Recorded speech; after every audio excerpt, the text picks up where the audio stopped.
اللہ ملائکتہ یصلون علی النبی یا ایھا الذین آمنوا صلوا علیہ وسلموا تسلیما اللہم صل علی سیدنا وحبیبنا ومولانا محمد وبارک وسلم صلاۃ وسلاما علیک یا سیدی یا رسول اللہ کلہم من رسول اللہ ملتمس غرفا من البحر اور اشفا من الدیم ثم الرضا نبی بکر وعن عمر وعن علی وعن عثمان ذی الکرم مولا صلی وسلم دائما سرمدا علی حبیبک خیر الخلق کلہم۔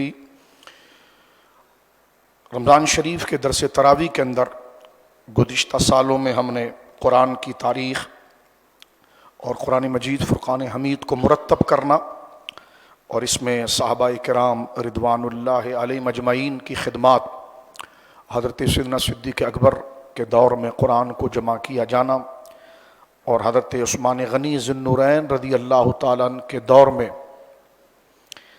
اس کو لغت قریش پر جمع کرنا، یہ طویل تاریخ ہم نے گزشتہ رمضان میں قرآن مجید کے حوالے سے اور قرآن مجید پر کیے جانے والے اسلام دشمنوں کی جانب سے جو سوالات تھے اس کا ایک تحقیقی جائزہ پیش کیا۔ اللہ رب العالمین نے امسال بھی ہمیں رمضان شریف کا یہ مبارک مہینہ عطا فرمایا ہے، تو اس کی ترتیب یوں ہے کہ کوشش کی جائے گی کہ روزانہ ایک پارے کا خلاصہ مختصر وقت کے اندر ہم ذکر کر سکیں۔ سب سے پہلے تو قرآن مجید فرقان حمید اللہ رب العالمین جل وعلا کی وہ مبارک کتاب اور آخری کتاب جو ہمارے نبی مکرم صلی اللہ علیہ وسلم کے سینہ مبارکہ پر نازل ہوئی، عربی زبان میں الفاظ اور معنی کا مجموعہ، جبریل امین اسے لے کر آئے اور صحابہ کرام اور امت کے تواتر سے یہ ہم تک پہنچی۔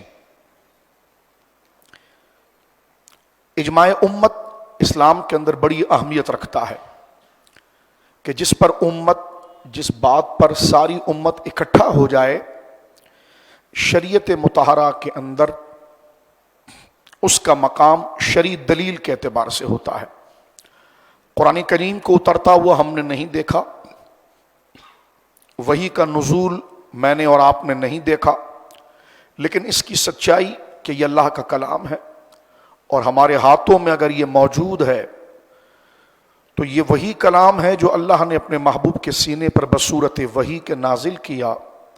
یہ عقیدہ جو ہم رکھتے ہیں یہ امت کے تسلسل اور امت کے اجماع پر یقین کر کے رکھتے ہیں، جن میں سب سے پہلی جماعت صحابہ کرام کی امانت ہے، عدالت ہے کہ ان کو اللہ نے باطنی طور پر انتہائی شریف اور پاکیزہ بنایا کہ انہوں نے اللہ رب العالمین جل وعلا کی اس کتاب کی حفاظت فرمائی اور آنے والی امت تک اس کو منتقل کیا۔ اس کے بعد امت کے اولیاء صالحین ان کا اس بات پر اجماع رہا اور یہ قرآن آج ہمارے سامنے موجود ہے۔ اور قرآن کریم کی ایک آیت بھی ہے جس میں اللہ رب العالمین نے ارشاد فرمایا ہے کہ وَمَن يُشَاقِقِ الرَّسُولَ مِن بَعْدِ مَا تَبَيَّنَ لَهُ الْهُدَىٰ وَيَتَّبِعْ غَيْرَ سَبِيلِ الْمُؤْمِنِينَ نُوَلِّهِ مَا تَوَلَّىٰ وَنُصْلِهِ جَهَنَّمَ وَسَاءَتْ مَصِيرًا۔ اس آیت میں اللہ رب العالمین نے دو قسم کے لوگوں کا ذکر کیا ہے۔ فرمایا وَمَن يُشَاقِقِ الرَّسُولَ مِن بَعْدِ مَا تَبَيَّنَ لَهُ الْهُدَىٰ، کہ وہ لوگ نبی کے حق کو ظاہر کرنے کے بعد نبی کے ساتھ انکار کریں اور نبی کے پیغام کا انکار کریں، ایک وہ، اور وَيَتَّبِعْ غَيْرَ سَبِيلِ الْمُؤْمِنِينَ، اور مسلمانوں کی پوری جماعت سے ہٹ کر کوئی الگ راہ نکالے تو اللہ فرماتا نُوَلِّهِ مَا تَوَلَّىٰ وَنُصْلِهِ جَهَنَّمَ وَسَاءَتْ مَصِيرًا، تو ہم اسے اسی گمراہی کی طرف دھکیل دیں گے یہاں تک کہ اس کا ٹھکانہ جہنم ہوگا۔ تو یہ جو قرآن کی آیت ہے یہ امت کے اجماع کی طرف واضح دلیل ہے۔ قرآن مجید ہمیں امت کے اجماع سے حاصل ہوا۔ آگے چلتے ہیں۔ سورہ فاتحہ شریف اس وقت ہماری گفتگو کا موضوع ہے ابتدائی طور پر۔ آج قرآن مجید کو میں اور آپ جو کھولتے ہیں تو سب سے پہلے ہمیں سورہ فاتحہ شریف دائیں ہاتھ پر نظر آتی ہے، لیکن قرآن نازل ہونے میں یہ پہلی صورت نہیں ہے۔ جس طرح کہ اکثر اقوال یہی ہے کہ سورۃ العلق اقرأ باسم ربک الذی خلق، اس کی 5 ابتدائی آیات سب سے پہلے نبی پاک صلی اللہ علیہ وسلم کے سینے پر نازل ہوئی، وہی نازل ہوئی۔ وحی عربی زبان کا لفظ ہے اور اس کا معنی ہوتا ہے الاشارۃ بالسرعہ، تیزی کے ساتھ اشارہ کرنا، اور اس کا اسلامی ٹرمز میں اور اصطلاح میں اس کا معنی ہے کہ اللہ رب العالمین کا وہ کلام اور اللہ رب العالمین کی وہ باتیں جن کو اللہ کے سوا کوئی نہیں جانتا، اللہ رب العالمین وہ شریعت، وہ احکام، وہ باتیں اپنے نبیوں کے سینے پر اتارتا ہے، اس کو وحی کہتے ہیں۔ اللہ رب العالمین بندے کے سامنے جو حق کو واضح کرتا ہے یا اس کے سامنے جو چیزوں کو واضح کرتا ہے، اس کی 3 صورتیں بنتی ہیں۔ ایک تو وحی ہے، ایک الہام ہے اور ایک فراست ہے۔ وہی انبیاء کرام کا خاصہ ہے، ان کے علاوہ کسی پر اس کا نزول نہیں ہوتا۔ شریعت، احکام، قوانین اللہ رب العالمین انبیاء کے سینے پر اتارتا ہے۔ نبی کے علاوہ کسی پر شرعی وحی نہیں ہوتی۔ ہاں، قرآن میں جہاں موجود ہے کہ شہد کی مکھی کو اللہ نے وحی کی یا حضرت مریم کو اللہ نے وحی کی، وہاں وحی کا لفظ موجود ہے، لیکن وہ لٹرلی معنی کے اندر ہے اور وہ ٹرمز میں نہیں ہے، اصطلاحات نہیں ہے۔ یعنی اس سے مراد یہ کہ ان کے دل میں ایک بات ڈال دی ہے، ان کو کوئی ان کے دل کے اندر ایک راز کو کھول دیا ہے۔ وہ لغوی معنی میں، جیسے شہد کی مکھی کو اس کے دماغ میں یہ بات ڈال دیا ہے کہ رس کیسے لینا ہے اور کیسے ڈالنا ہے، کیسے کرنا ہے، تو وہ انتہائی بہت بڑی پلاننگ کا کام تھا، تو اس کو قرآن نے لٹرلی طور پر، لغوی طور پر وحی کے نام سے ذکر کیا ہے، کیونکہ عام انسان تو دیکھ کر ہی حیران ہو جائے کہ یہ کام کیسا ہوا۔ انبیاء کرام پر جو وحی ہوتی وہ شرعی وحی ہوتی ہے، ان کے علاوہ کسی پر شریعت نازل نہیں ہوتی۔ اور میرے اور آپ کے آقا جناب رسول اللہ صلی اللہ علیہ وسلم پر قرآن کی شکل میں اور آخری وحی نازل ہو گئی، حضور کے بعد قیامت تک کسی پر وحی نہیں آئے گی۔ اگر یہ دعویٰ رکھا جائے کہ فلاں شخص پر وحی اتری ہے تو وہ بندہ دار اسلام سے خارج ہے، اس لیے کہ جو کتاب ہے اور جو وحی ہے اور جو نبوت ہے، جو رسالت ہے، اس کا آخری اعلان جناب رسول اللہ سے کرا دیا گیا ہے۔ حضور علیہ الصلوۃ والسلام کے بعد اگر کوئی بندہ کسی بزرگ، کسی محترم، کسی عزت والے شخص کے لیے یہ لفظ کا دعویٰ کرے کہ اس کے اوپر اللہ رب العالمین وحی اتارتا ہے، وحی شرعی اتارتا ہے، تو وہ شخص مسلمان نہیں ہے، دار اسلام سے خارج ہے، کیونکہ وحی شرعی کا جو تعلق ہے وہ انبیاء کے ساتھ خاص ہے، اور حضور علیہ الصلوۃ والسلام اللہ کے آخری نبی ہیں، آپ کے بعد کسی نبی نے آنا نہیں ہے، تو لہٰذا نہ کوئی کتاب ہے اور نہ کوئی وحی ہے۔ یہ ابتدائی چند باتیں تھیں۔ حضور علیہ الصلوۃ والسلام پر جب وحی کا نزول ہوتا تھا تو عرب کے جو لوگ تھے، اس پر ہم نے گزشتہ رمضان میں بڑی تفصیل سے بات کی کہ قرآن کو کمپائل کیسے کیا گیا ہے یا جمع کیسے کیا گیا۔ عرب کے لوگوں کو اللہ نے فطرتی طور پر نیچر میں یہ کمال دیا تھا کہ ان کو چیزیں بڑی جلدی یاد ہو جاتی تھی۔ اگر آج بھی اگر ہم ہسٹری اور تاریخ کا مطالعہ کریں تو ایک عام بندہ جو پڑھا لکھا بھی نہ ہو تو اس کو کئی سو ہزار اشعار، غزلیں عربی زبان کے اندر ایسی یاد ہوتی تھی۔ یعنی اس قوم کے اندر خاصیت یہ کہ ان کا حافظہ جو تھا، میموری جو تھی، وہ بہت زیادہ تھی۔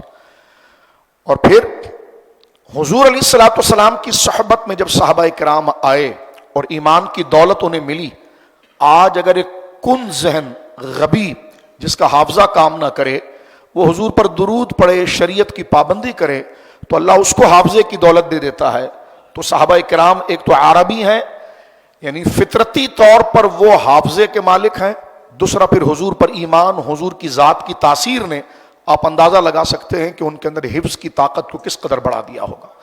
حضور علیہ الصلوۃ والسلام پر جب قرآن کریم نازل ہوتا تو اکثر تاریخ کے مطابق اس کی تکمیل 23 سال 23 ایئرز کے بٹوین، اس کے درمیان میں قرآن مجید کی کہ نزول ہوا۔ حضور پر جو بھی قرآن نازل ہوتا سرکار علیہ الصلوۃ والسلام اپنے صحابہ کو زبانی یاد کراتے، زبانی یاد کرانے کے ساتھ ساتھ اس کو لکھواتے بھی۔ اب یہاں پر یہودیوں کا خامخواہ کا سوال ہے کہ لکھوانے کے لیے کاغذ کہاں سے لاتے تھے، تو ان سے ہمارا ایک بالکل سادہ سا سوال ہے کہ آپ کی کتابیں دیواروں پر لکھی تھی کہ کاغذ پر لکھی تھی؟ انہوں نے کہا جی ہماری تو کاغذ پہ تھی. تو جہاں سے تمہارا کاغذ مہیا ہو جاتا تھا وہ عرب والے یہاں سے بھی کاغذ لے لیتے, کیونکہ ایک فضول قسم کا سوال ہے کہ کاغذ کہاں سے لائے.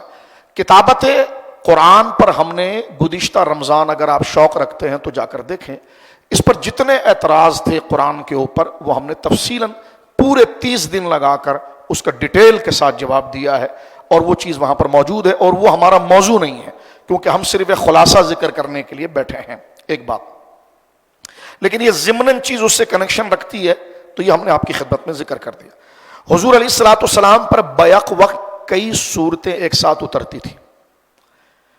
اگر میں اور آپ قرآن مجید کی سورت کا جو ٹائٹل نیم ہوتا ہے, جیسے آل عمران, بقرہ, آل عمران, نساء, اگر اس نام کو ہٹا دیں تو ہم فرق نہیں کر سکتے کہ ہم کون سی سورت پڑھ رہے ہیں, اس لیے کہ وہ تو عربی ہے, وہ تو ایک جیسی ہے.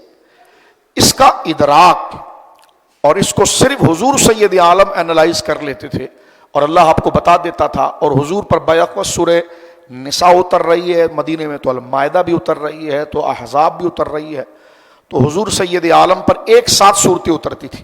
اور سرکار کبھی یوں ہوتا تھا, نہیں اکثر نہیں ہے, کبھی کبھار یوں ہوتا. تو حضور علیہ الصلوۃ والسلام صحابہ کرام سے یہ فرما دیتے تھے کہ میں نے جو پڑھا ہے اس کو آل عمران میں لکھ دو, اور اب جو میں پڑھ رہا ہوں اس کو نساء میں لکھ دو, اب جو میں پڑھ رہا ہوں اس کو فلاں صورت میں لکھ دو. تو یہاں سے کیا کہنے کا مقصد ہے ہمارا؟ کہنے کا مقصد یہ ہے کہ اس کی ترتیب جو ہے یہ کسی صحابی نے نہیں بنائی ہے, یہ توقیفی ہے. صورتوں کے نام بھی توقیفی ہے. اور جو قرآن آج ہمارے سامنے ہے کہ سورہ فاتحہ تو بہت آخر میں اتری ہے, لیکن قرآن کے اندر پہلے کیوں لکھ دی گئی ہے؟ سورہ بقرہ تو مدینے میں نازل ہوئی ہے اور قرآن کا نزول تو مکے سے شروع ہو گیا ہے, اور سورہ فاتحہ تو دونوں جگہ نازل ہوئی ہے, یعنی مکے میں بھی نازل ہوئی ہے, مدینے بھی نازل ہوئی ہے. تو جو مکے والی صورتیں وہ بعد میں آ رہی ہیں اور جو مدنی صورتیں وہ پہلے آ رہی ہیں. تو اس میں صحابہ کرام کا کوئی اجتہاد نہیں ہے کہ انہوں نے اپنی مرضی سے ایسا کیا. مسلمانوں کا عقیدہ ہے کہ لوح محفوظ پر اسی طرح قرآن موجود ہے, ترتیب اس کی یہی کہ پہلے سورہ فاتحہ, پھر سورہ بقرہ, پھر سورہ آل عمران, اسی, اور ختم جو ہے وہ سورہ ناس پر ہوتی ہے. ایک جملہ یہاں پر قانونی طور پر آپ سمجھ لیجئے, کیونکہ ہم یہ کوئی تقریر نہیں کر رہے بلکہ ایکیڈمک انداز میں ہم بات کر رہے ہیں آپ کے سامنے, تاکہ جو بنیادی قوانین وہ آپ کے سامنے آ جائے. تو یہ جو ترتیب ہے اس کو توقیفی کہتے ہیں. جس میں انسان کا رد و بدل ہوتا ہے وہ توقیفی نہیں ہوتا. ہاں یہ ضرور ہے کہ جو آیات ہیں, یہ آیات کی ایک وجہ تو یہ ہے کہ جہاں حضور علیہ الصلوۃ والسلام وقف فرماتے, ایک قول اس کے لیے یہ بھی ہے. رکوع کی تعداد کے بارے میں یہ بھی ہے کہ جہاں حضور سید عالم صلی اللہ علیہ وسلم نے نماز میں رکوع فرمایا, یا حضرت ابوبکر صدیق یا صحابہ کرام جہاں پر توقف کرتے, یہ الفاظ ہیں. لیکن اس کے ساتھ یہ تمام کا تمام جو ہے وہ قرآن مجید توقیفی ہے.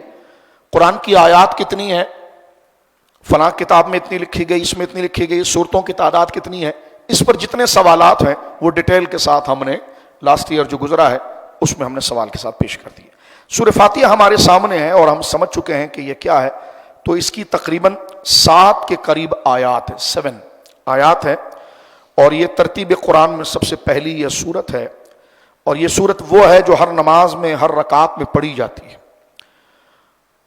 اس لیے کہ نبی پاک صلی اللہ علیہ وسلم کا ارشاد ہے کہ لا صلاۃ لمن لم یقرأ بفاتحۃ الکتاب, اس شخص کی نماز نہیں ہوگی جس نے سورہ فاتحہ نہیں پڑھا. اب 2 قسم کے لوگ ہیں. ہم احناف قرآن و سنت اور دیگر دلائل کو سامنے رکھ کر اس بات کو بیان کرتے ہیں. ایک ہے سنگل بندہ نماز پڑھ رہا ہے اور ایک ہے امام کے ساتھ پڑھ رہا ہے. سورہ فاتحہ ہر صورت, یعنی سورہ فاتحہ ہر کنڈیشن میں ہوگی, ہر حالت میں ہوگی, لیکن امام کے ساتھ جب ہوگی تو اس میں کنڈیشن تھوڑی چینج ہو جاتی ہے. اس وقت جو پیچھے لوگ کھڑے ہیں وہ خاموش رہیں گے اور وہ ذمہ داری ان کی طرف سے امام ادا کرے گا, لیکن سورہ فاتحہ رہے گی.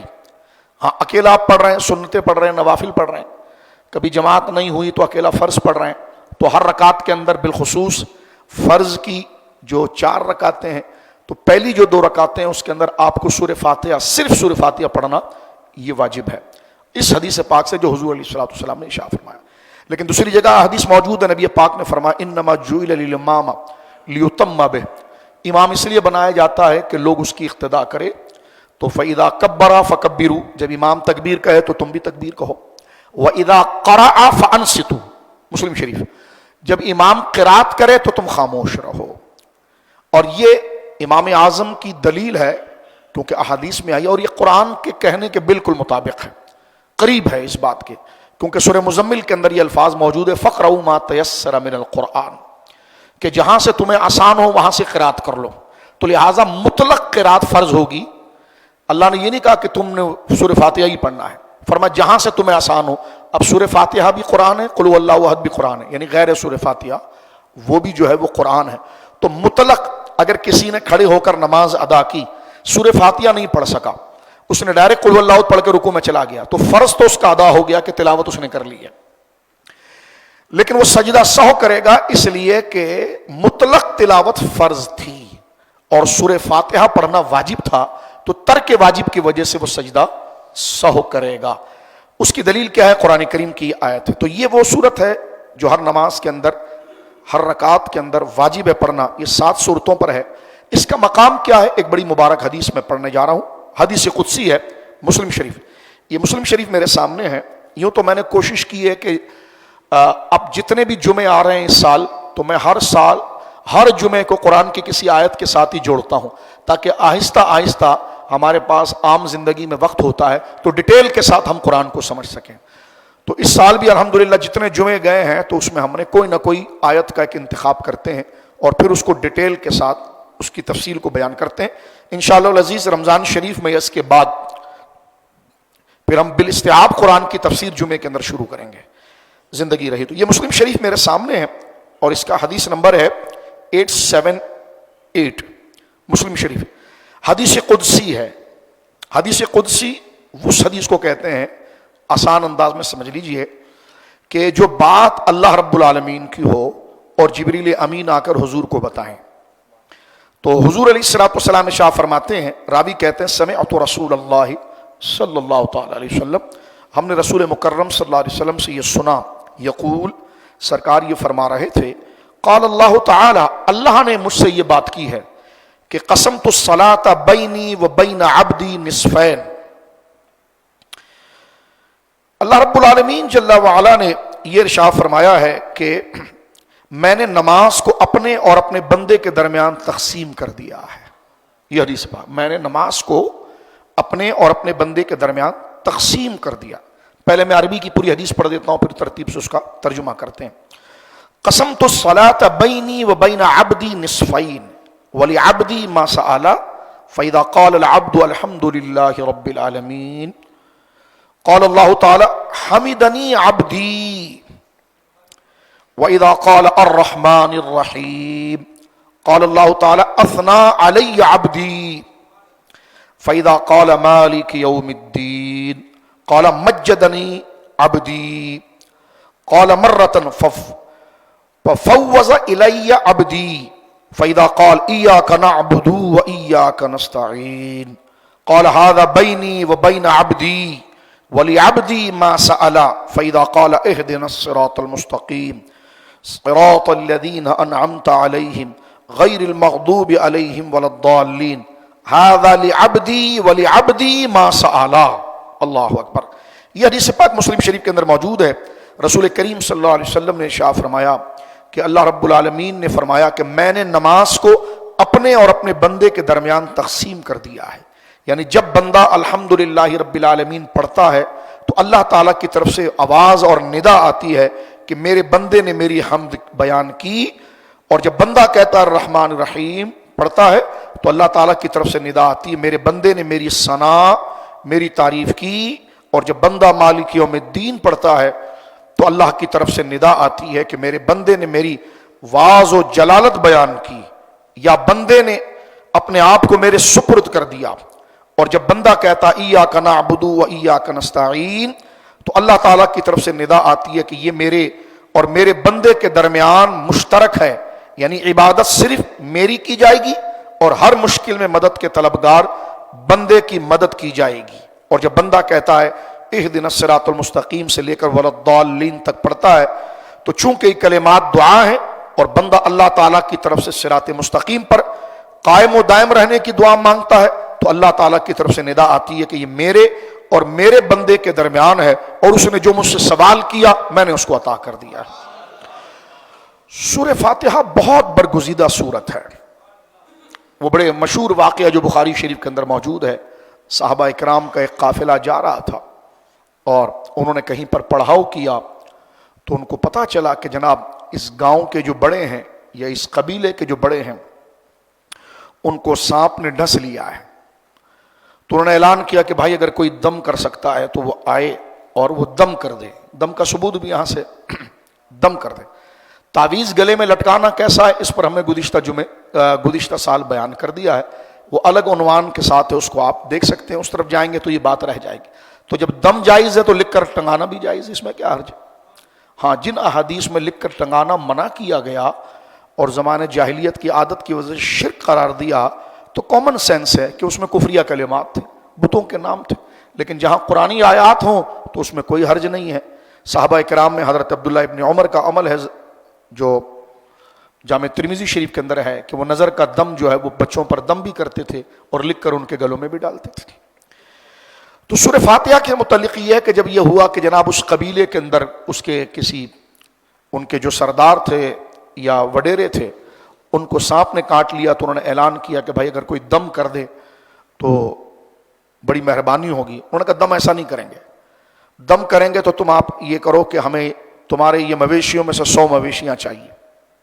تو یہاں سے پتا چلا کہ اجرت لینا اس پر جائز بھی ہے. انہوں نے کہا ٹھیک ہے، اگر آپ کے دم سے ہمارا باس ٹھیک ہو جاتا ہے تو یہ 100 جانوروں کی کیا حیثیت ہے. وہ آئے اور انہوں نے سورہ فاتحہ شریف پڑھ کے دم کیا اور زہر اتر گیا. وہ 100 بکریاں یا 100 اونٹ یا جو سواریاں تھیں وہ انہوں نے لی اور حضور کے پاس پہنچے تو سرکار کو وہ بتایا کہ یا رسول اللہ ہم نے ایسا ہوا اور ہم نے پڑھا تو جناب اس سے جو ہے وہ زہر نکل گیا اور اللہ نے شفا عطا فرمائی.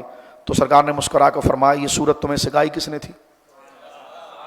تو کہا حضور آپ نے سکھائی. تو فرمایا میرا حصہ کہاں پر ہے؟ تو اس میں سے کچھ حصہ حضور علیہ السلام. تو یہ سارا عمل ایک بیان جواز کے لیے تھا، ورنہ حضور کو اس کی کیا حاجت. طبرانی میں موجود ہے کہ سرکار کی سخاوت تو ایسی ہے کہ ایک شخص آیا اور اس نے کہا کہ آپ جو مجھے یہ دونوں پہاڑ کا جو ایریا ہے جو کئی ایکڑ پر ہے یہ بکریوں سے بھر جائے، اتنی بکریاں آپ مجھے دے دیں. سرکار نے انتظام کیا، فرمایا جا سارا لے جا.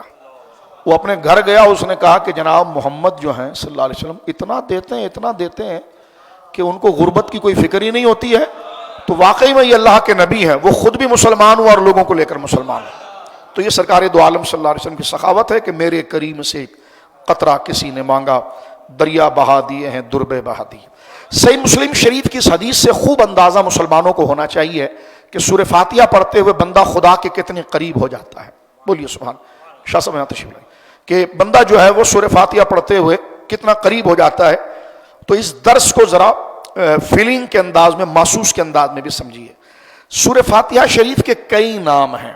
ایک نام سورہ فاتحہ ہے، سورۃ الدعاء ہے، سورۃ المسئلہ ہے، سورۃ الشفاء ہے، سورۃ الکنز ہے، سورۃ الواقعہ ہے، سورۃ الکافیہ ہے، سورۃ الرقیہ ہے اور سورۃ الحمد ہے. یعنی یہ ایک ایک نام ٹائٹل نیم ہے اس کے کمال کا کہ اس میں شفا بھی ہے، اس میں مسئلوں کا حل بھی ہے، اس میں دعا بھی ہے، اس میں گویا کہ دنیا و آخرت کے خزانے. رزق کے لیے تو باکمال چیز ہے، جو سورہ فاتحہ پڑھے رزق کی تنگی خدا ختم کر دیتا ہے.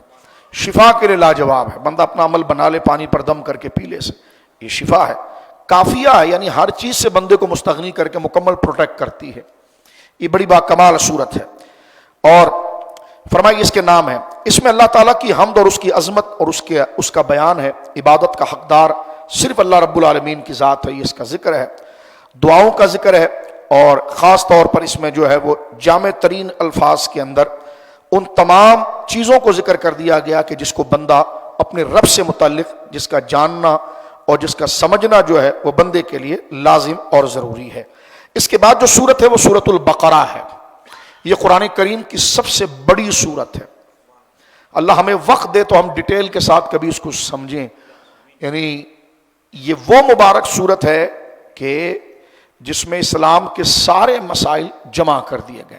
یعنی عقائد بھی آ گئے، اس میں احکام و عبادات بھی آ گئے، اخلاق بھی آ گئے، قصص اور واقعات بھی آ گئے.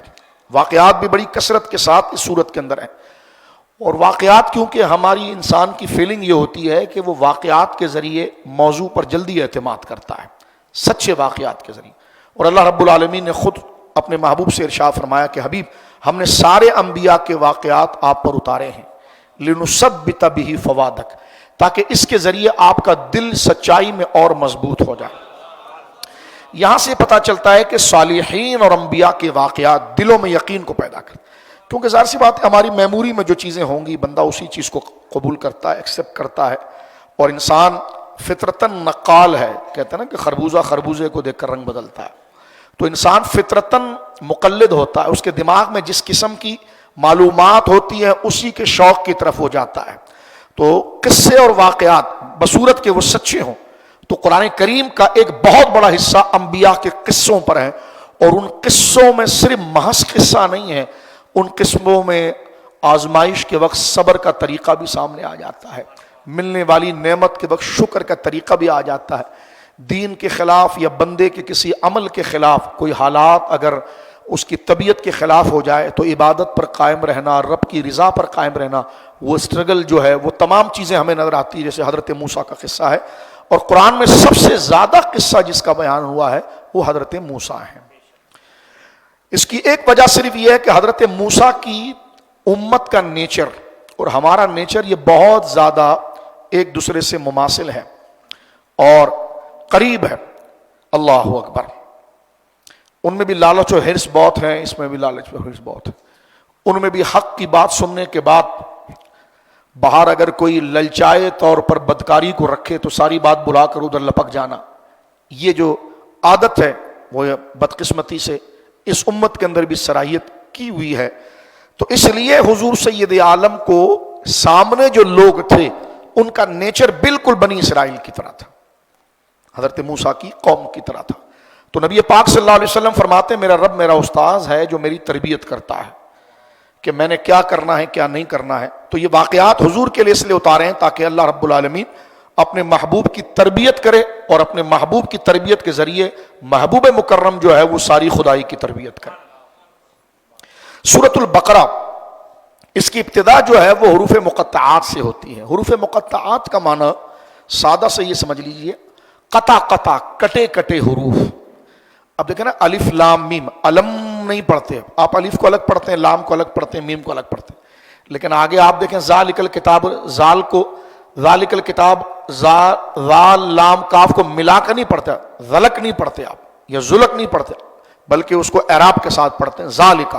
تو یہاں پر آپ علم نہیں پڑھتے، الف لام میم کاٹ کاٹ کے پڑھتے ہیں، اس کو کہتے ہیں حروف مقطعات۔ اور یہ اجنبی چیز نہیں ہے، یہ اہل عرب کے اندر مشہور طریقہ تھا گفتگو کا۔ کن کے اندر؟ جو انتہائی فصیح بلیغ عربی کو جانتے تھے، ان کے قدیم کے زمانے جاہلیت کے شعراء، کیونکہ ظاہر سی بات ہے قرآن کریم عربی زبان میں نازل ہوا ہے۔ اب سمجھانے کے لیے آپ کے ذہن کے اعتبار سے پھر بہت پیچھے جانا پڑتا ہے۔ قرآن کا معجزہ اس کی زبان ہے، اس کی فصاحت ہے۔ اہل عرب کو گھمنڈ اپنی زبان پر تھا، ان کے بڑے بڑے لوگ عربی زبان کے اندر بڑا ملکہ رکھتے تھے، ان کو بڑی حیثیت دی جاتی تھی، ان کے لکھی ہوئی غزلیں نظم کعبہ کے اوپر لگا دی جاتی تھی، اور جو اپنے مافی ضمیر اور حالات کو بڑے سترے پہرائے اور کلمات میں لکھتا تھا کہ تو لوگ حیران ہوتے، واہ یار کیا بات، اس نے بات تو عام ہے لیکن جس پہرائے میں بات کی ہے نا، جس لفظ کو لا کر بات کی ہے، جو جملہ لا کر بات کی وہ بڑا کمال ہے۔ تو جب قرآن نازل ہوا تو حضور سید عالم نے صرف صحابہ کو ایک آیت لکھ کر دی، انا اعطیناک الکوثر، کا اس کو خانہ کعبہ پر لگا دو، تو سارے عرب جمع تھے کہ جناب ایسا چلن، کیونکہ یہ پورا ایک فن ہے علم فصاحت اور بلاغت، تو وہ زبان کے بڑے رسیہ اور ماہر تھے۔ کاش ہم لوگ اس کی قدر کریں، ہماری تو درس میں ٹانگیں دکھنا شروع ہو جاتی ہے تو یہ راز کہاں بتائیں ہمیں تو پریشانی لاحق ہو جاتی ہے۔ تو علم کی قدر بھی تو ہونی چاہیے، اس لیے جس کو قدر ہے وہ وقت نکال کے اکیلے سے اس کو پڑھے اور سمجھے تو اس کو قرآن سے دوستی ہوگی۔ میرا تو اس سال بھی دل تھا کہ بس یہ بچے میرے پیچھے پڑ گئے کہ خلاصہ قرآن بیان کریں، ورنہ میرا اس سال بھی دل تھا کہ 30 دن میں صرف قرآن کے تعارف پر بات کروں، اللہ کی قسم صرف قرآن کے تعارف پر بات کروں کہ یہ کیا کتاب ہے، اور بحمد اللہ تعالیٰ 30 دن اللہ کے فضل سے ہم بات کر سکتے ہیں کہ یہ کیسی کتاب ہے، اس کے مضامین۔ لیکن بچوں نے مجھے زیادہ راضی اس بات پر کیا اور حکم دیا کہ نہیں آپ آیت کا خلاصہ بیان کریں، تو میں نے کہا کہ چلیں آیت کا خلاصہ بیان کرتے ہیں، لیکن اس کتاب کی قدر تو سامنے ہو کہ یہ کتاب کون سی ہے۔ اللہ اکبر۔ وقت بھی بڑی تیزی سے گزرتا ہے۔ تو حضور نے وہ جہاں پر ان کے بڑے بڑے قصیدے اور ان کے بڑے بڑے ماہران علم کے قصیدے اور غزلیں اور نظمیں، یہ وہ غزلیں نظمیں نہیں تھی، بلکہ جیسا میں نے کہا کہ حالات حاضرہ کو، لوگوں کے دکھ و درد و محبت و غم کو بیان کرنے کے لیے وہ جو پہرائے، جو جملے، جو انداز لاتے تھے نا، تو یقیناً بیان میں ایک جادو ہوتا ہے۔ مثلا آپ دیکھیں، سیدھی سیدھی آپ بات کوئی نثر میں کریں، یار آج مجھے بڑا غم لگ گیا ہے، ٹھیک ہے، لو اللہ تمہیں صبر دے، لیکن یہی بات اگر نثر کے ساتھ نظم میں ہو اور کوئی شاعر اس غم کو بیان کرے تو آپ ہائے ہائے کرتے ہوئے نہیں تھکتے ہیں۔ تو گویا کہ نظم کے اندر ایک جادو ہوتا ہے۔ اب یہ مرزا غالب ہے یا دیگر جو شعراء اردو کے گزرے ہیں، یہ کیا کرتے ہیں؟ یہ جذبات کو غزلیہ انداز میں لے کر آتے ہیں۔ غزلیہ انداز سے مراد کیا ہے؟ اس کیفیت کے لیے ایسا، مثال کے طور پر خوبصورتی کے لیے اگر چاند کا لفظ لائیں تو کتنا مزہ آتا ہے۔ ایسا کہو یہ فلاں چیز بڑی خوبصورت ہے تو کوئی جاذبیت نہیں، ارے بالکل چاند جیسی روشن ہے، سورج جیسی روشن ہے۔ یہ جو تشبیہات آتی ہے یہ بندے کی طبیعت کے اندر جولانی پیدا کرتی ہے، یہ ہے تغزل، اور یہ ہے زبان کا نکھار جس کو جادو کہا جاتا ہے۔ تو اہل عرب اس میں بڑے ماہر تھے، وہ اس قسم کے نہیں، اس سے باریک تشبیہ لے کر آتے تھے کہ بندہ پاگل ہو جاتا تھا کہ اس نے بات کیا کر دی ہے۔ وہی بات اگر اسٹریٹ انداز میں کر دی جائے تو اس کی کوئی اہمیت نہیں، لیکن اس کی تشبیہات اور استعارے اور کنایے کے ساتھ جب اس کو لگایا جاتا ہے تو بندہ حیران ہوتا ہے۔ اب دیکھیں نا، حضور کی شان آپ پڑھتے ہیں، کیفیت وہ نہیں آتی، لیکن وہ نعت میں جو غزلیہ انداز میں نظم میں جو آتا ہے تو وہی بات تقریر میں کی جاتی، لذت نہیں آتی، لیکن اسی حضور کی شان کو جن تشبیہ اور پہرائے میں بیان کیا جاتا ہے تو بندہ ہائے ہائے کرتا رہ جاتا ہے۔ تو یہ ہے نثر کی چیز اور یہ ہے نظم کی چیز، جو زندہ لوگ ہیں وہ اس کو محسوس کرتے ہیں۔ اچھا، اس کے لیے بندے کے اندر سے زندگی ہونا چاہیے۔ تو جب انا اعطیناک کل کوثر حضور نے لکھوا دیا تو وہ لکھوانا تھا تو سارے عرب آ کر جمع ہو گئے، اور انہوں نے کہا جناب ایسا کلام تو ہم نے کبھی نہیں دیکھا، کہ جو چیز، اب میں صرف موٹی موٹی باتیں آپ کی عقل سے کر کے گزرنا چاہ رہا ہوں کہ اس کیا تھا انا اعطیناک کل کوثر۔ ہم روزانہ پڑھ رہے ہوتے ہمیں کوئی ادراک نہیں ہوتا، لیکن جو اہل زبان تھے انہوں نے کہا کہ اس قسم کے الفاظوں کی ترتیب، اس طرح کا پہرایا، اس طرح کی سیٹنگ، وہ یہاں تک کہ علم کے بادشاہ تھے وہ کہتے تھے کوئی بشر اس طرح کی سیٹنگ کر ہی نہیں سکتا، یہ کسی انسان کا کلام نہیں ہے۔ انہوں نے الٹا صحابہ کو چیلنج کر دیا کہ تم ہم سے پوچھتے ہو کہ انا اعطیناک کا کل کوثر کا دوسرا مصرع تم بنا کر لاؤ، تو ہم تمہیں ہی چیلنج کرتے ہیں، تم مصرع بناؤ، اس کا آگے کیا بنے گا؟ لفظ مصرع میں ظاہری کہہ رہا ہوں ان کے عقل کے حوالے سے۔ انہوں نے کہا ہمارے پاس دوسرا نہیں تیسرا بھی ہے۔ پھر آگے لکھ دیا گیا کہ انا اعطیناک کل کوثر لکھا، کہا اس کے آگے کا جملہ تم ذرا ملا کر بتاؤ۔ انہوں نے کہا اس طرح کا رنگ ترنگ، اس طرح کے بلندی الفاظ، مضمون اور باریکی ہمارے ذہن میں نہیں آ سکتی، تو تم نے ایسی بس لکھ دیا، تمہیں کہیں سے مل گیا ہے تو تم بھی نہیں لا سکتے۔ انہوں نے کہا ہم لاتے ہیں، ایک نہیں، دو نہیں، تین ہے۔ فرمایا انا اعطیناک کل کوثر فصلی لربک وانحر ان شانک هو الابتر۔ اس پر کبھی دیکھیں جو فصاحت و بلاغت پڑھتے انسان حیران ہوتا ہے کہ واقعی میں یہ اللہ رب العالمین کا کلام ہے۔ مثلا ایک جملہ کہہ کر میں آگے بڑھنا چاہتا ہوں، ولید عرب کا بہت بڑا شاعر تھا، اس کے قصیدے حرم کے اوپر سالوں لٹکے رہتے تھے چیلنج کے طور پر کہ کوئی میرے مقابلے کی شاعری کر کے دکھائے، اور عرب گویا کہ یوں سمجھو کہ اس کو سونے کی ڈولی میں اٹھائے پھرتے تھے۔ ولید جب اس نے قرآن کے الفاظ کو دیکھا تو اس نے حضور پر ایمان لے آیا۔ تو جس زبان کے لوگ تھے اس زبان پر جو انہوں نے کلام کیا، تو ولید کے بارے میں یہ بات تاریخ میں موجود ہے کہ وہ شخص مسلمان ہوا، اور جو مسلمان ہوا وہ قرآن کی عربیت سے انسپائر ہو کر ہوا، تو وہ خود عربیت کے اندر اور شاعری کے اندر ایک بڑا ملکہ رکھتا ہے۔ جیسے چھوٹے چھوٹے شاعر ہوتے ہیں وہ جب غالب کو دیکھتے تو کہتے کیا ہمارا استاذ یار کیا بات کر دی، اس طرح کا مضمون تو ہم سوچ بھی نہیں سکتے جہاں جا کر غالب بات کرتا ہے۔ تو بلا تشبیہ یہ سمجھیے کہ ولید عرب کے شعراء کا امام تھا، اور اس کے قصائد زمانہ جاہلیت کے اندر بڑے مشہور تھے۔ ہمارے وہاں مدارسے میں پہلے پڑھائے جاتے تھے سوائے معلقہ، اس کے اندر اس کے قصائد بھی، جیسے متنبی ہے جھوٹا نبوت کا اس کی کتاب، تو اس سے پتہ چلتا ہے کہ کس طریقے سے زمان۔ اس لیے قرآن کو سمجھنے کے لیے، اس کی عربی کے لیے، اس کے ترجمے پر وہی لوگ قادر ہو سکتے ہیں جنہیں زمانہ جاہلیت کی عربی اشعار پتہ ہو، کیونکہ دیکھیں نا قرآن نے باتیں کی ہے اور لہجہ غزلیہ بنا ہے۔ والضحیٰ واللیل اذا سجا، اب یہ والضحیٰ چاشت کے وقت کی قسم، اب یہ چاشت کس چیز کی تشبیہ بن رہی ہے؟ کہ واقعی میں چاشت ہی کا بیان ہو رہا ہے جو فجر کے بعد ہوتی ہے، یا اس کی روشنی کی مٹھاس اور ٹھنڈک کہیں پر ہے، اور نظم اور لہجہ بھی اگر آپ دیکھیں تو بالکل ایک وزن شاعری کی طرح، والضحیٰ واللیل اذا سجا ما ودعک ربک وما قلی وللآخرۃ خیر لک من الاولی یا ایھا المدثر قم فانذر وربک فکبر وثیابک فطہر۔ خیر ہم اہل زبان نہیں ہیں، اس کی رونق کو نہیں سمجھ پاتے، اس لیے آپ اہل عرب کو قرات کرتے ہوئے دیکھتے ہیں تو ان کی آنکھیں کیسی موٹے موٹے آنسوؤں سے بہتی ہے۔ اس میں ایک تو رب کا کلام ہونا اور ایک الفاظ کی جاذبیت جو تھے، یہ میں آپ کی خدمت میں عرض کرتا ہوں۔ تو سورہ بقرہ کے اندر جو ابتدا ہے وہ الف لام میم سے شروع ہوئی ہے۔ اس پر میں صرف اتنا عرض کر دینا چاہتا ہوں کہ سورہ بقرہ الف لام میم حروف مقطعات ہیں، کٹے کٹے الفاظ، لیکن اس کا معنی ہے۔ اور یہ طرز، اس قسم کے کلام کا انداز کوئی اچانک نہیں آیا، ورنہ جہاں دیگر چیزوں پر کافروں نے اعتراض کیا تو وہ الف لام پر بھی اعتراض کر دے گی، یہ کیا بات ہو گئی، یہ کون سا، یہ تو محمد لفظ ہے۔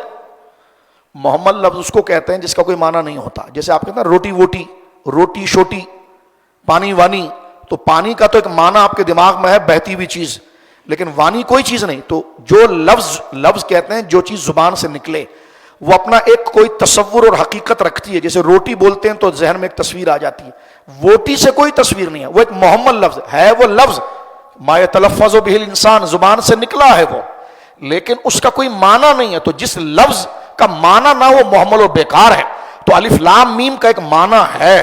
اگر اہل عرب اس کو سمجھتے نہیں تو وہ اعتراض کر جاتے کہ جناب یہ کیا محمل کلام ہو رہا ہے۔ تو یہاں سے علم عربیت کے ماہرین نے یہ جملہ کہا کہ زمانے جاہلیت میں یہ طرز تھا، ایک تو مکمل منظوم الفاظ میں بات کرنا، یہ تو عام ہے جیسا ہوتا ہے، لیکن ایک ہے کہ کٹے کٹے الفاظوں میں بات کرتے ہیں اور وہ کسی طرف اشارہ کرتا تھا۔ تو قرآن نے بھی ان کو ہدایت کے لیے بتایا کہ تم تو ان الفاظوں کو اس ترتیب سے لیتے ہو، ہم دیکھو کیسے بات کرتے ہیں۔ آج تک کسی فرد بشر نے اس قسم کے کلمات کو جمع نہیں کیا اور اس کے معنی نہیں، اس لیے آپ دیکھتے ہیں کہ قرآن کی درجنوں چیزوں پر کافروں نے اعتراض کیا، حروف مقطعات پر نہیں کیا، تو پتا چلا وہ اس زبان کے لہجے سے آری نہیں تھے۔ اس میں کوئی شک نہیں کہ جو انداز قرآن نے اختیار کیا وہ ان کی فکر سے اوپر تھا۔ اگر آپ سمجھ سکیں اور میں سمجھا سکا ہوں تو یہ تو اس کی لفظ کی، اس کی جو ہے کہ وہ صورتحال ہے۔ شرعی اعتبار سے جو حضور پر قرآن اترا ہے نا، اس میں آیات تو عربی زبان میں نشانی کو کہتے ہیں، اور سورت جو ہے وہ باؤنڈری کو کہتے ہیں۔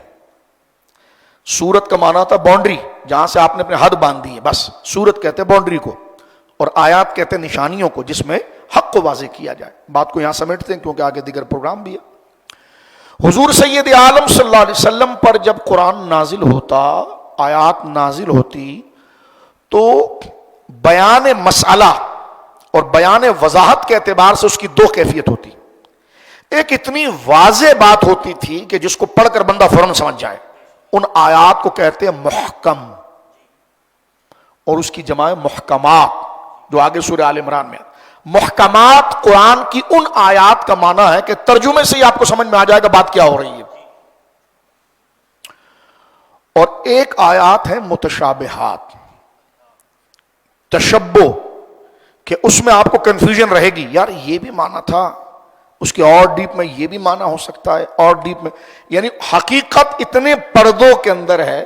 تشابہ، آپ کوئی بھی معنی لے گا آپ کو شک پیدا ہوگا کہ نہیں یہ نہیں ہے، اور اچھا یہ معنی ہو، اچھا پھر اس کے بعد یہ معنی ہو سکتا ہے۔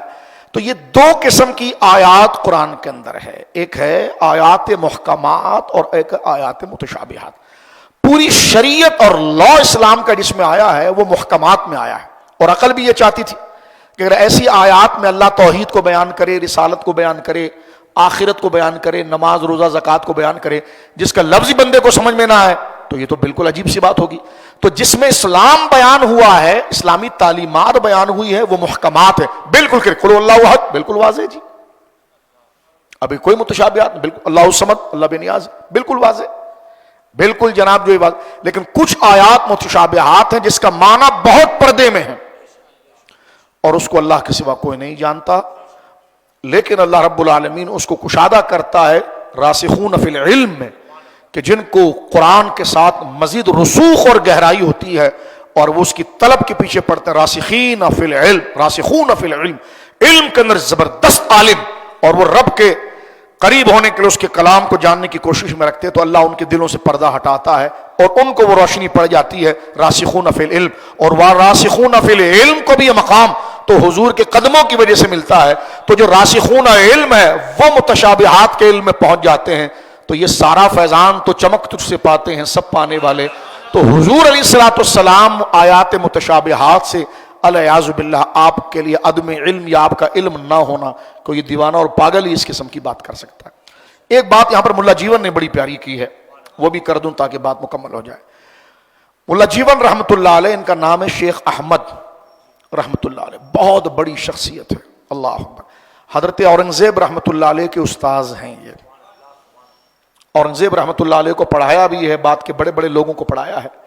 ان کی تفسیر میں کے قرآن کریم کی میں پوری قرآن کے اندر صرف 500 کے قریب آیات جس سے شریعت جاری ہوتی ہے، حلال کیا ہے، حرام کیا ہے، غلط کیا ہے، ٹھیک کیا ہے عبادات میں، اس کو ان آیات کو الگ کر کے آپ نے ایک پوری تفسیر لکھی ہے جس کو تفسیر احمدیہ کہتے ہیں.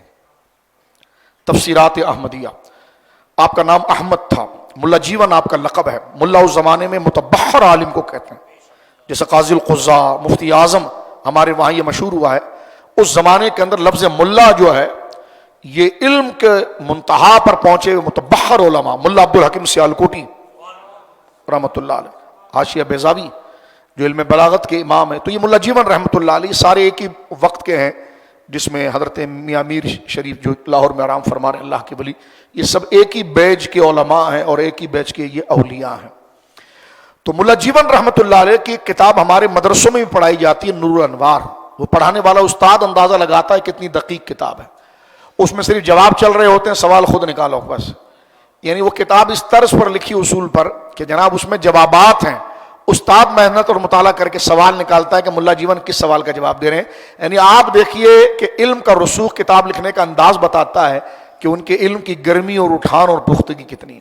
لوگ کہتے ہیں اعلیٰ حضرت نے آسان کیوں نہیں لکھا. ہم نے کہا وہ آسان لکھتے تو اعلیٰ حضرت کیسے ہوتے. ایک کے جی کا بچہ کسی مسئلے کو لکھ رہا ہو اور ایک گریجویٹ لکھ رہا ہو، وہ کہیں گے جی گریجویٹ اس طرز پہ تم جاہل ہو، وہ پڑھا لکھا آدمی اس لہجے میں وہ کیسے لکھ سکتا ہے. تو لوگ کہتے ہیں یہ اعلیٰ حضرت نے کیوں اتنی مشکل کتابیں لکھ دی. تو ہم نے کہا کہ بھائی جیسا ان کا علم ہے جو تقاضا کرتا ہے، کل کو تم کہو گے قرآن میں بڑی مشکل بات آئی، تو اگر گریجویٹ شخص کے کوالیفائڈ شخص سے کہا جائے بھائی کے جی کا بچہ تو دیکھو اتنے اچھے اچھے سادے کھلے کھلے الفاظوں میں لکھتا ہے، اور ڈاکٹر کو کہا جائے آپ کی تو رائٹنگ بھی سمجھ میں نہیں آتی، تو یہ علم سے دوری یا علم میں ناپختگی کی علامت ہے. تو ملا جیون رحمۃ اللہ علیہ کا میں ذکر کر رہا تھا. ملا جیون رحمۃ اللہ علیہ نے تفسیر احمدیہ شریف میں یہ بات بڑے پتے کے لکھی. فرمایا کہ دیکھو یہ نہیں ہو سکتا، مثال کے طور پر ہم اردو بولتے ہیں، اگر کوئی آ کر چائنیز میں تقریر شروع کر دے، چائنیز زبان بولے، لوگ بولیں گے بھائی ہمارے کو تم کیا فائدہ اس سے ہوگا، ہمارے کو تو زبان بھی سمجھ میں نہیں آتی. تو فرمایا ایک بندہ ہندی ہو، اردو بولنے والا ہو، اس سے اگر چائنیز زبان میں، افلاطونی زبان میں، یونانی زبان میں، سنسکرت کے اندر اسے عبرانی زبان میں بات کریں تو وہ اس کو سمجھ میں نہیں آتا تو وہ کیا کرے گا. تو فرمایا جب تمہیں یہ بات سمجھ میں آتی ہے کہ جب کلام کسی سے کیا جاتا ہے تو اس کو زبان آنی چاہیے، تو اللہ رب العالمین نے ایسا کلام اپنے حبیب سے کیا جو حضور کو آتی نہیں تھی. تو یہاں سے تو عقل سے یہ بات ثابت ہو گئی کہ الف لام میم کاف ہا یا عین صاد یہ سب حضور جانتے تھے، تو اللہ رب العالمین نے آپ سے کلام کیا. اور اللہ کروڑ رحمت اتارے حضرت علامہ سید محمود آلوسی کی قبر مبارکہ پر، وہ تو فرماتے ہیں یہ حروف خود اپنا معنی رسول اللہ کو بتاتے تھے، اور اس میں کوئی تغزل، کوئی یہ نہیں ہے، یہ تو آپ نے ایک افسانوی بات کر دی ہے. تو میں نے کہا جو تیرے دماغ میں آ رہا ہے وہ کون سی حقیقت ہے؟ یہ تو افسانوی. ہم نے کہا پوری بات سمجھ لو، پہلے سن لو. یہ بات کرنا کہ یہ حروف حضور سے بات کرتے ہیں، تو کیا حروف کلمات آواز نہیں رکھتے؟ اس پر ایک الگ بات کر لیں. انہوں نے فرمایا جیسے حضور سید عالم کے ہاتھ پر کنکریاں بولتی تھی، بس پتھر کبھی بول سکتا ہے لیکن پتھر بول. اور قرآن کہتا ہے، قرآن میں تو موجود ہے جو قرآن کو مانتے، بہت سے پتھر ہیں جو اللہ کے خوف سے گر جاتے ہیں. تو پتہ چلا ایک لحاظ سے رب کی معرفت تو اللہ نے اپنی معرفت تو اس میں بھی رکھی ہے، ایک لحاظ کی حس جو ہے، مانا کو وہ حیوانی حس نہیں ہے لیکن اس کے اندر موجود ہے. تو اب آپ دیکھیے یہاں کو بات کو ختم کر دیتے ہیں کہ تو حضور سید عالم سے یہ بات الف لام میم کاف ہا یا عین صاد یہ باتیں کی گئی ہیں، تو جناب رسول مکرم صلی اللہ علیہ وسلم یقیناً اس کا علم رکھتے ہیں. اور اس کی ایک دلیل قرآن سے مزید پڑھ دی جائے جو سورہ قیامہ کے اندر موجود ہے کہ جب حضور پر قرآن اترتا تھا تو اللہ نے فرمایا ان علینا جمعہ و قرآنا، اے حبیب مکرم صلی اللہ علیہ وسلم ہم نے جو یہ قرآن اتارا ہے، کیونکہ حضور علیہ السلام دیکھو اگر کسی کو نظمیں قصیدے یا کوئی الفاظ یا کوئی پیرائی یا کوئی پیراگراف یاد کرنے کی عادت ہو تو وہ آگے پھر 2 پیراگراف یاد کر سکتا ہے، 3 کر سکتا ہے. حضور نے کسی بات کو کبھی زندگی میں رٹا ہی نہیں ہے، نہ کبھی کوئی شعر یاد کیا نہ کوئی نظم، تو حافظے کی عادت کیسے آئے گی؟ دیکھو نا چھوٹے سے بچے کو پہلے اے با کاڑا یاد کراتے ہیں تو پھر وہ ویکیبلری اس کی بڑھتی چلی جاتی ہے، صلاحیت بڑھتی ہے. تو حضور نے تو کبھی کسی نہ غزلوں کو پڑھا نہ نظموں کو پڑھا نہ کسی استاد کے سامنے گئے. تو اب جب قرآن اتر رہا ہے تو وہ زبان سے ادا کرانا ہے، اس کو دل میں بٹھانا ہے.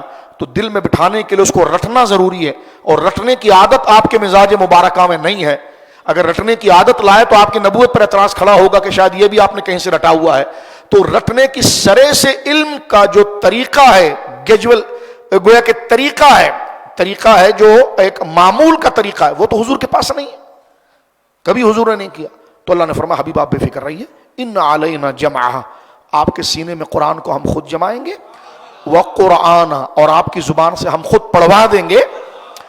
فَإِذَا قَرَأْنَاهُ فَاتَّبِعْ قُرْآنَا، اس کی ایک تفسیر یہ کہ جب جبریل آ جائے آپ کے پاس اور وہ قرآن پڑھتے رہیں تو آپ خاموشی سے سنتے رہیں، اور جب جبریل چلے جائیں گے تو آپ کو یاد بھی ہم کرا دیں گے اور زبان پر جاری بھی کرا دیں گے. یعنی ایک تو اس کے یہ ورڈنگ ہے قرآن کی، لیکن اس کی میننگز کیا ہے، اس کی صحیح انٹرپریٹیشن کیا ہے؟ کیا صرف الفاظ رٹائیں گے؟ آگے اللہ نے فرمایا ثم ان علینا بیانا، ان الفاظوں کا معنی اور مقصد جو ہے وہ بھی آپ کو سکھانا ہماری ذمہ داری ہے. لہٰذا اتنے حقائق سامنے ہونے کے بعد کوئی جرت کر سکتا ہے کہ قرآن کی فلاں آیت کی حضور کو خبر نہیں یا الف لام میم کی خبر نہیں؟ یقیناً وہ خود بے خبرہ ہے کہ اسے خود کی خبر نہیں ہے تو وہ امام الانبیاء کی طرف جا رہا ہے. تو ایسی کئی باتیں بیان کی جا سکتی ہیں. سورہ نحل میں تو اللہ نے یہاں تک فرمایا کہ حبیب، اللہ رب العالمین جل وعلا ارشاد فرما رہا ہے حضور علیہ الصلوۃ والسلام کے مقام و مرتبے کے لیے کہ جو قرآن ہم نے کتاب ہم نے آپ پر نازل فرمائی ہے اس کو کھول کر آپ لوگوں پر بیان کر دیں، اس کو آپ کھول کر بیان کر دیں. تو حضور کے سامنے جب کتاب کا لفظ استاد کھول کے کب بیان کرے گا؟ جب لفظ کو وہ خود سمجھتا ہو اور مکمل اسے اعتماد اور گہرائی ہو، تب وہ طالب علموں کے سامنے کھول کے بیان کر سکتا ہے. تو قرآن نے جو لفظ فرمایا کہ حبیب اس کتاب کو کھول کر بیان کر دیجئے، تو کھول کے بیان کرنے سے کیا مراد ہے کہ جو اس کا معنی اور مقصد ہے تو اللہ رب العالمین نے اس سے آپ کی ذات مبارکہ کو مطلع فرمایا ہے. یہ تمام حقائق ہے. سورۃ البقرہ کی ابتدائی آیت کی طرف ہم نے تھوڑی سی توجہ دلائی انشاءاللہ العزیز، کیونکہ آج زیادہ وقت قرآن کے تعارف میں گزر گیا ہے. کل انشاءاللہ ہم ڈائریکٹ ہی آیت نمبر 1 ذالک الکتاب لا ریب فیہ سے لے کر آخری جہاں تک اللہ توفیق دے گا ذکر کرنے کی کوشش کریں گے. وقت ملے تو تشریف لائیے، کچھ الگ سے بات کرنے کی کوشش کریں گے. اللہ رب العالمین جل وعلا آپ کے بیٹھنے کو اور اس اخر کے کہنے کو اپنی بارگاہ میں قبول فرمائے. جو سادات اور علماء تشریف لائے اللہ تمام کا آنا قبول فرمائے. ہمیں چاہیے کہ قرآن کے لیے وقت نکالیں، اس کو سمجھیں، اس پر غور کریں، اور غور کرنے سے پہلے ضرورت ہے کوئی کلاس لی جائے، کچھ سمجھا جائے، ایک مفہوم ایک حقائق تو دماغ کے اندر ہو جس کو بیس بنا کر سورس بنا کر بندہ آگے چلے. تو میں نے اپنے اس موضوع سے ہٹ کر پھر تنزل کیا ہے، ورنہ آج میں نے پورا ایک پارے کی خلاصہ گویا کہ 40 منٹ میں آپ کو سنا دینا تھا، لیکن مجھے یہ ڈر لگا کہ شاید دلچسپی پیدا نہ ہو، کوئی شک ہو، تو لہٰذا پیچھے سے میں نے اس کو کنٹینیوٹی اس کی گزشتہ سال والی جاری رکھی. کچھ کتابت کے حوالے سے اور کچھ ضروری باتیں شوق تلاوت کے لیے میں نے یہاں پر بیان کی. میرا تو دل یہ تھا کہ میں انقلاب قرآن پر بات کرتا کہ قرآن نے دنیا میں کیسے انقلاب پیدا کیا ہے اور قرآن کا تعارف کیسا ہے، تاکہ ہم کتاب اٹھائیں تو ہمیں یہ نہ لگے کہ ہم کسی کاغذ کو پکڑ رہے ہیں، ہم یہ سمجھیں کہ دنیا و آخرت کا خزانہ ہمارے ہاتھ میں ہے. ہمارے اندر یقین اتنا ہو جائے کہ ہم صرف رٹے کی طرف نہ جائیں، صرف حروف کی سیاہی کی طرف نہ جائیں، کاغذ نہ سمجھیں اس کو، بلکہ دیکھیں کہ یہ اللہ کی کیسی کتاب ہے، رسول اللہ نے اس کو کیسے پایا، صحابہ نے اس کے ساتھ کیسے پایا. اللہ اکبر. بڑے بڑے ائمہ جس طرح دیکھیں ہم ختم غوثیہ شریف پڑھتے ہیں، پڑھنا جائز ہے، لیکن غوث اعظم ساری رات قرآن ہی پڑھ رہے ہوتے تھے. تو آخر اس کتاب کی تلاوت میں کیا ہے؟ اور یہ بندے کی طبیعت میں انقلاب کیا بپا کرتی ہے، اللہ اکبر۔ اس خوشبو سے قریب ہونے کی بہت ضرورت ہے۔ بڑے بڑے اکابر ہیں، ان کے کئی کتابیں لکھی، لیکن جب وہ خود بیٹھتے ہیں تو صرف قرآن پڑھتے ہیں۔ اس قرآن میں ہے، یہ اللہ کی کتاب ہے، کبھی زندگی اللہ مہلت دے تو ہم قریب آ کر اس کو عقلی اور لاجیکل انداز میں سمجھیں کہ وہ کیا چیز ہے، اور علماء نے بڑی محنت کے ساتھ اس کیفیات، اس فیلنگ کو جمع کیا ہے۔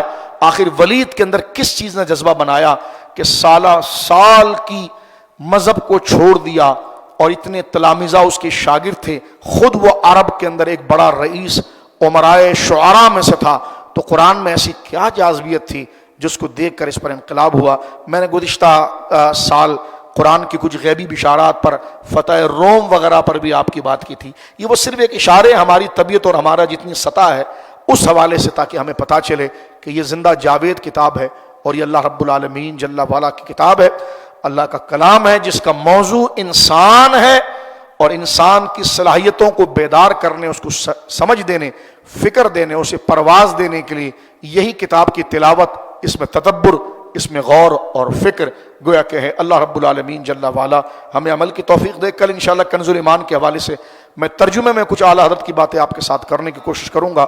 اللہ رب العالمین جل وعلا آج کے درس کو اپنی بارگاہ میں قبول فرمائے، جو کوتاہیاں غلطیاں ہوئی اللہ معاف فرمائے، قرآن اور روزے کی شفاعت اللہ ہمیں نصیب فرمائے۔ وآخر دعوانا الحمدللہ۔